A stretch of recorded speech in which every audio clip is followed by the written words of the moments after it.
Bonjour et bienvenue sur ma chaîne, moi c'est Vanessa Mofo et sur cette chaîne on partage quelques astuces de cuisine, petites astuces cuisine vite fait, donc beaucoup plus camerounais et européen un tout petit peu.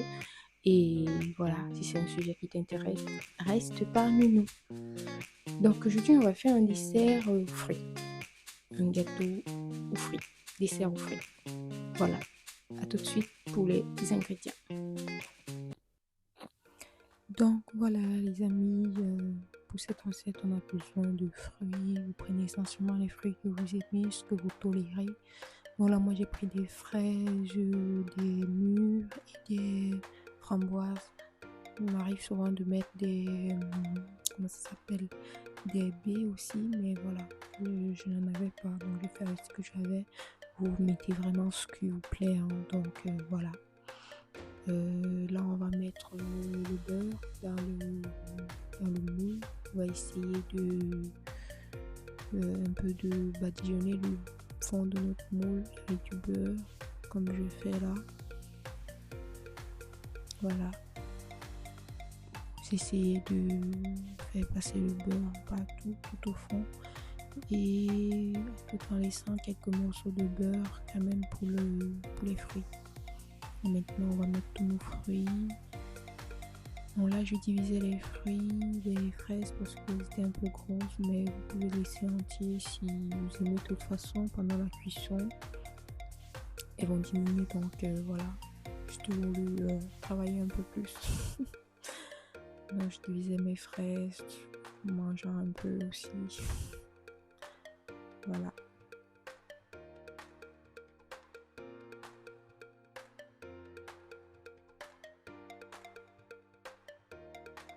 Là je rajoute mes mûres. Moi j'hésitais un peu à tout mettre, donc finalement j'ai tout mis. Donc voilà. Donc vous inquiétez pas si vous avez l'impression que les fruits ont rempli votre moule. De toute façon, pendant la cuisson, comme je l'ai dit, ça va diminuer. Donc mettez-en vraiment comme vous voulez. Vous pouvez vraiment remplir votre moule, sachant que plus il y a de fruits, plus le dessert est délicieux. Voilà, je rajoute du sucre. Le sucre, c'est à volonté. Vous mettez la quantité que vous tolérez en fonction de si vous aimez ou pas le sucre. Voilà. Donc là j'ai rajouté, je crois, voilà, je rajoutais parce que ça n'allait pas. Et on mélange encore.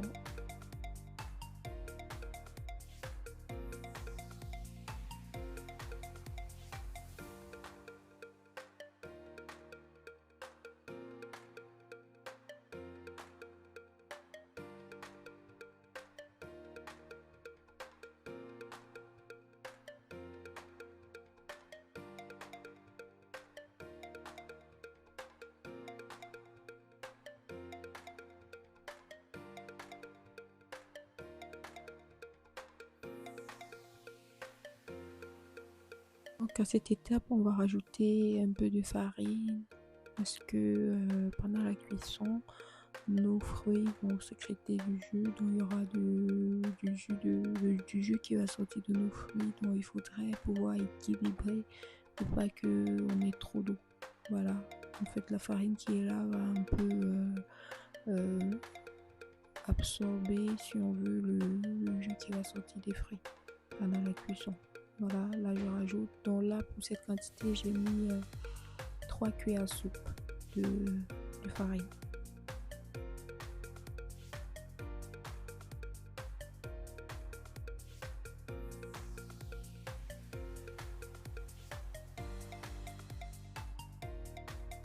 Ensuite, nous passons à la réalisation de notre pâte.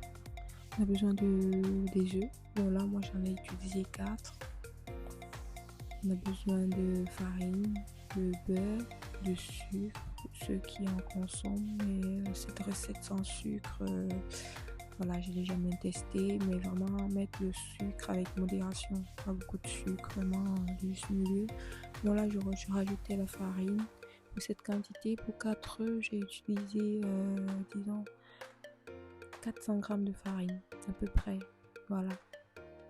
Donc là, on va bien tout mélanger. On rajoute d'abord du beurre et on mélange tout bien correctement comme il faut.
Là, je vais rajouter la farine parce que ma pâte était un peu trop liquide.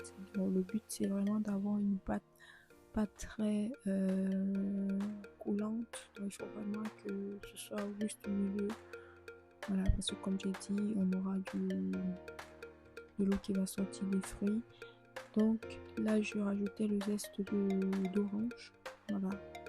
Pour ceux qui aiment le jus d'orange, vous pouvez aussi rajouter le jus d'une orange, donc ça marche aussi bien. Mais par contre, diminuer la quantité de lait.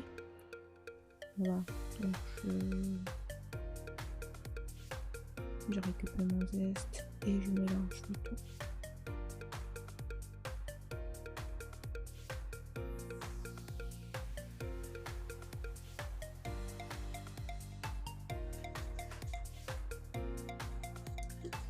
Donc, je sais pas si vous voyez la consistance de notre pâte, pas trop, une pâte très collante.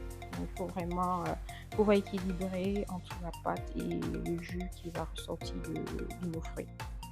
Donc voilà. Et maintenant, dernière étape, on récupère les fruits et on va rajouter notre pâte.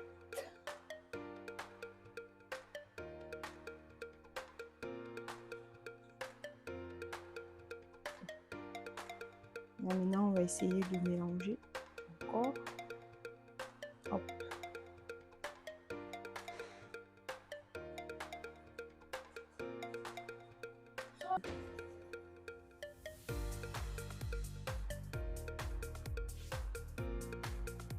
Donc voilà. On essaye de faire passer la pâte dans tout le recoin. Voilà.